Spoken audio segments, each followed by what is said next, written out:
Հաջողության ճանապարհին ամենամեծ վայրեջքը, այսպես ասած, ամենատենց բարդ կյանքի իրավիճակը, որը բերեց նրան, որ հասկացար, որ պետք է ինչ-որ բան փոխես, պետք է գլոբալ նպատակներ ունենաս եւ հասնես ինչ-որ այլ մակարդակի։ Այլ մակարդակի հասնելու ճանապարհին չեղավ խոչընդոտներ, բայց երբ որոշեցի արդեն ունենալ իմ սեփական ֆիթնես ակումբը, լինելով լավ մարզիչ, ես հասկացա, որ լավ մարզիչ դեռ չի նշանակում լավ գործարար։ Կլինեմ անկեղծ ու ինձ համար ամենամեծ խոչընդոտը դա էր, որ ես սկսեցի աշխատել որպես գործարար, մարզ չի մտածելակերպով։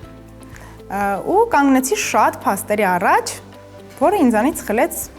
1 տարի։ Օրինակ, ինչ դժվարություններ կային, որ փորձով եւ այս ուղեղով կանեիք այլ կերպ։ Օրինակ հաշվարկները ֆինանսների հետ կապված։